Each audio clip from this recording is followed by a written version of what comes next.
तो कहानी की शुरुआत में एक स्ट्रगलिंग फिल्म डायरेक्टर विक्टर को दिखाते हैं जो अपनी नई फिल्म बनाने की कोशिश कर रहा है, लेकिन उसके स्ट्रगल को और बढ़ाते हुए उसकी वर्ल्ड फेमस एक्ट्रेस निकोल ने ये फिल्म सिर्फ इसलिए छोड़ दी क्योंकि उसकी वैन का साइज उसके हिसाब से छोटा था। विक्टर ने उसे मनाने की बहुत कोशिश की, लेकिन वो नहीं मानी और सेट से चली गई। प्रोड्यूसर ने बताया कि निकोल के एग्रीमेंट के हिसाब से बिना उसकी परमिशन के फिल्म में कोई भी उसकी क्लिप इस्तेमाल नहीं की जा सकती। विक्टर सीन्स को दोबारा शूट करना चाहता था, लेकिन प्रोड्यूसर बिजनेसमैन होते हैं, उन्हें सिर्फ प्रॉफिट से मतलब है। प्रोड्यूसर्स ने अंदाज़ा लगा लिया कि ये प्रोजेक्ट बुरी तरह से फेल होने वाला है, इसलिए इसे यहीं बंद कर देना ठीक रहेगा ताकि उनको और नुकसान ना हो। अब वो अपनी हेड प्रोड्यूसर एलिना के पास पहुंचा, जो कि उसकी एक्स वाइफ भी है। विक्टर ने उसे सिनेमा के पुराने दिनों की याद दिलाई जब उसकी मूवी सुपर हिट हुआ करती थी। उसने एक्ट्रेस को बुरा भला बोलते हुए कहा कि आजकल के एक्टर और एक्ट्रेस में सिनेमा को लेके वो पैशन नहीं है जो पहले के एक्टर्स में हुआ करता था। एलिना ने उसकी सारी बात सुनी, लेकिन अल्टीमेटली उसने ये प्रोजेक्ट बंद ही कर दिया क्योंकि ये फिल्म निकोल के नाम पे ही चल सकती थी।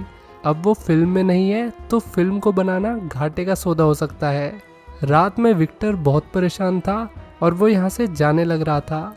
तभी उसके पास एक अजीब सा आदमी आया जिसका नाम हैंक होता है, जिससे विक्टर 8 सालों पहले किसी कॉन्फ्रेंस में मिला था, लेकिन विक्टर को हैंक नाम का कोई बंदा ध्यान नहीं। हैंक ने एक हाई एडवांस टेक्नोलॉजी बनाई थी जो विक्टर की परेशानी को सुलझा सकती थी। हैंक ने उससे कहा कि उन्हें मशीन को अभी ट्राई करना चाहिए क्योंकि उसे ट्यूमर हो रखा है और वो अगले 1 हफ्ते के अंदर मर जाएगा। विक्टर ने उसकी बात पे ध्यान नहीं दिया और वहाँ से चला गया। अब 1 हफ्ते से ज़्यादा हो गया और विक्टर से मिलने हैंक का लॉयर आता है, जो उसके लिए हैंक की तरफ से एक पैकेज लाया था। ये पैकेज हैंक ने विक्टर के लिए छोड़ा था। ये एक ड्राइव थी। विक्टर ने इसे ट्राई किया तो उसे पता चला कि ये एक सिमुलेशन 1 नाम का प्रोग्राम है। अब 9 महीने बीत गए। बड़े पर्दे पर विक्टर की नई मूवी लगी थी जिसमें उसने निकोल को बदलकर नई हीरोइन को ले रखा था, जिसका नाम है Simon, short form of simulation 1। Hall में वैसे तो बहुत कम लोग थे, लेकिन जितने भी थे वे सिमोन की परफॉर्मेंस देख के उसके फैन बन गए थे। मूवी खत्म होने के बाद उन्होंने विक्टर के लिए चेयर किया और फिर उसे पर्सनली जाके बताया कि उसकी ये मूवी एक मास्टरपीस है, वो भी सिमोन की एक्टिंग की वजह से। अब ये खबर पूरे हॉलीवुड में फैलने लगी। मीडिया हाउस से लेके प्रोडक्शन वाले और फैंस सब जानना चाहते थे कि आखिर ये सिमोन है कौन। आज तक कोई भी सिमोन से नहीं मिला। इस पे विक्टर ने बड़ा लेम सा जवाब दिया कि सिमोन इंट्रोवर्ट है। फिर हम देखते हैं कि विक्टर ने पूरा सेट खुद के लिए ले रखा है, जहाँ पर एक बड़ा सा कंप्यूटर लगा है और बहुत सारी स्क्रीन्स, ताकि यहाँ पर वो सिमोन्स के सीन को एडिट कर सके। उसने सिमोन को बनाने के लिए हॉलीवुड की बेस्ट एक्ट्रेस के बेस्ट फीचर्स का इस्तेमाल किया है। किसी की आंख अच्छी है तो किसी की नाक, किसी की जॉ लाइन तो किसी के बाल, सब में से सब कुछ अच्छा उठा के साथ में उनकी एक्टिंग स्किल्स भी, और सिमोन बन के तैयार। यहाँ तक कि उसने सिमोन को आवाज़ भी कई सारे सिंगर्स से मिलती जुलती दी थी। विक्टर को ये सब गलत तो लग रहा था, लेकिन उसने आर्ट के नाम पे अपने आप को तसल्ली दे ली कि सिनेमा के लिए कुछ भी करेंगे। फिर विक्टर प्रेस में स्पीच देता है, जहाँ पर 2 चोर जैसे दिखने वाले रिपोर्टर्स उससे सवाल पूछते हैं कि उसने सिमोन की पहली मूवी हैंक को क्यों डेडिकेट की। इस पे विक्टर ने कहा कि हैंक सिमोन का खास दोस्त था।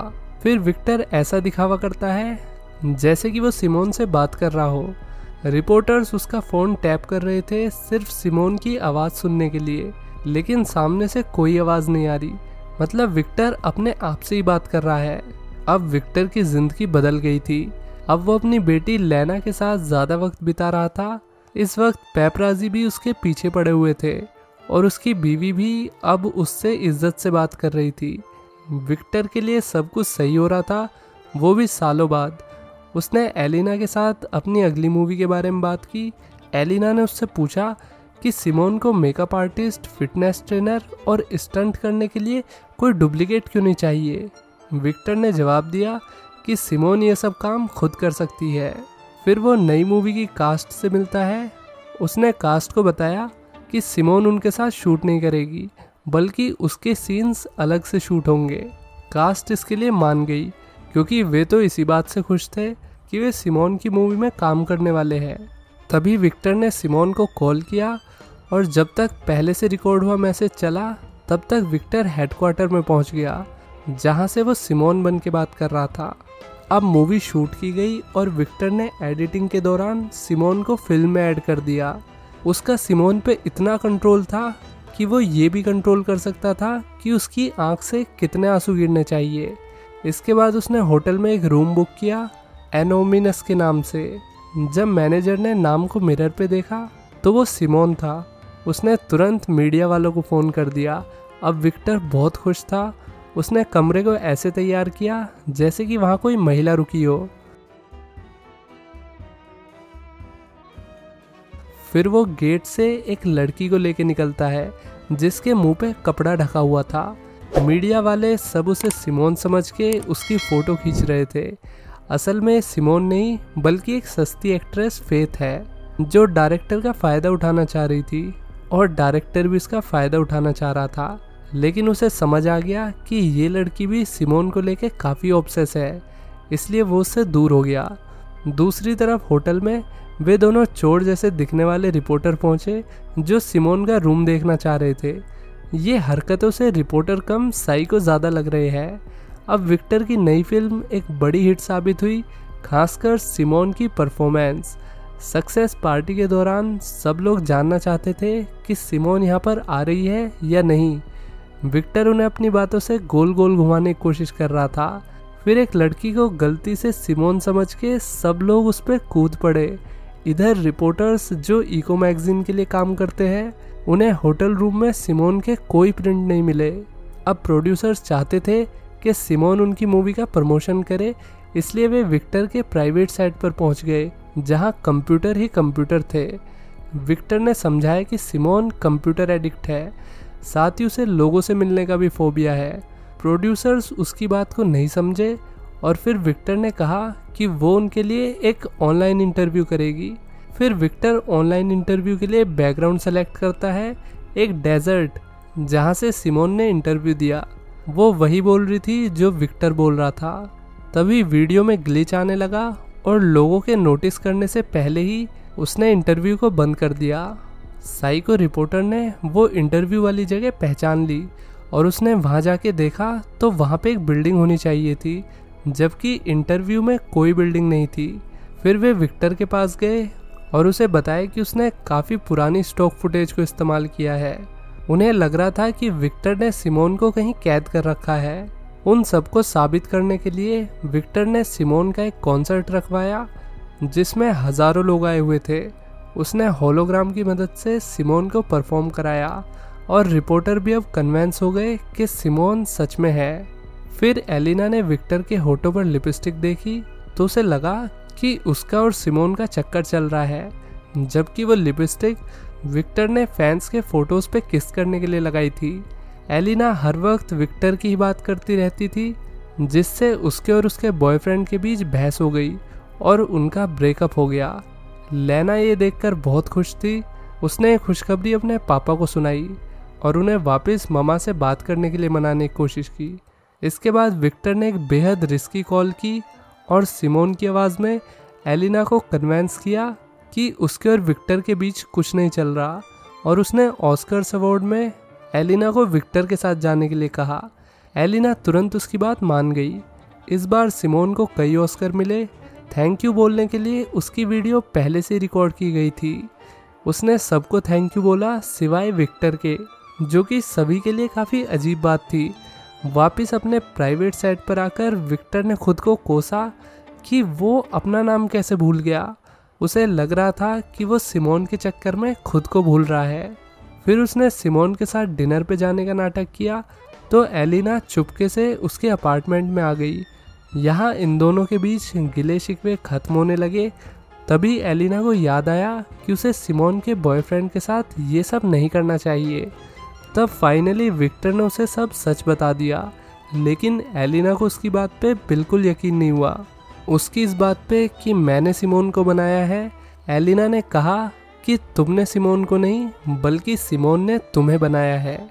ये सुन के विक्टर को बहुत गुस्सा आया। उसने कसम खाई कि वो सिमोन को बर्बाद कर देगा। उसने एक नई मूवी बनाई जिसका नाम था आई एम पिग और उसे डायरेक्ट भी खुद सिमोन ने किया था। विक्टर को लगा कि सिमोन की परफॉर्मेंस देख के सब उसे हेट करेंगे, पर उसे नहीं पता था कि लोगों को गोबर खाने वाले ही पसंद है। सब लोग सिमोन की परफॉर्मेंस के लिए ताली पीट रहे थे। फिर विक्टर ने एक वायरस तैयार किया और सिमोन के सिस्टम में डाल दिया। फिर उसने वो डिस्क एक बॉक्स में पैक की और उसे समुद्र में फेंक आया। अगले दिन विक्टर ने अनाउंस किया कि सिमोन की इबोला वायरस से मौत हो चुकी है। पूरे देश में दुख की लहर दौड़ उठी। सिमोन का फ्यूनरल बड़े धूमधाम से कराया जाता है।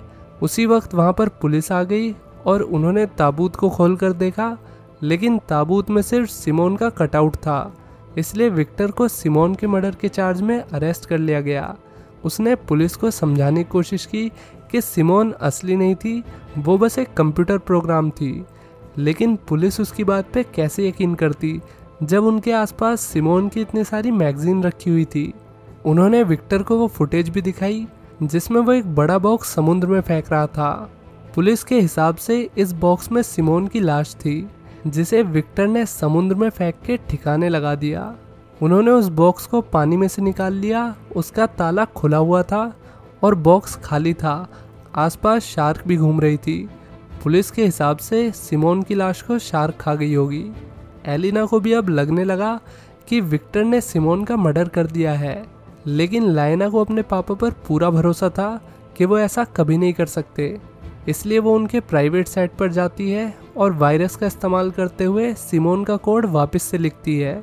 अगले दिन न्यूज़ में सिमोन आज का अखबार पढ़ के सुना रही होती है, मतलब सिमोन जिंदा है। इसलिए विक्टर को तुरंत छोड़ दिया गया। वो जल्दी अपनी एक्स वाइफ और बेटी के पास आ गया।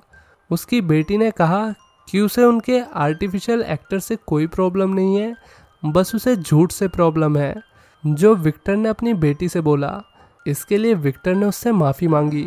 अगले दिन सिमोन इंटरव्यू देती है जिसमें उसने बताया कि उसे मीडिया और फिल्मों से ब्रेक चाहिए था, जिस वजह से उसने विक्टर को उसकी मौत की झूठी खबर फैलाने के लिए कहा। सिमोन ने कहा कि अब वो मूवीज़ में काम न करके पॉलिटिक्स में आना चाहती है।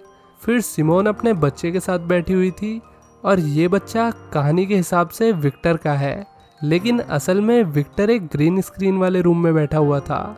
वो ये सब शूट कर रहा था और फिर एडिटिंग में सिमोन को वीडियो में ऐड कर देता था। इसी पॉइंट पे ये मूवी यहीं ख़त्म हो जाती है। तो दोस्तों, ये 22 साल पुरानी मूवी है। आज के टाइम में देखा जाए तो जो विक्टर ने 22 साल पहले किया वो आज की टेक्नोलॉजी के हिसाब से मुमकिन है। तो जब हम सिमोन मूवी की कहानी को हकीकत बनता हुआ देख सकते हैं, तो वो समय दूर नहीं जब हम टर्मिनेटर की कहानी को भी हकीकत बनता हुआ देखेंगे। आपका क्या ख्याल है इस बारे में, कमेंट करके बताइए। चलिए मिलते हैं नेक्स्ट वीडियो में। Till then take care, bye bye.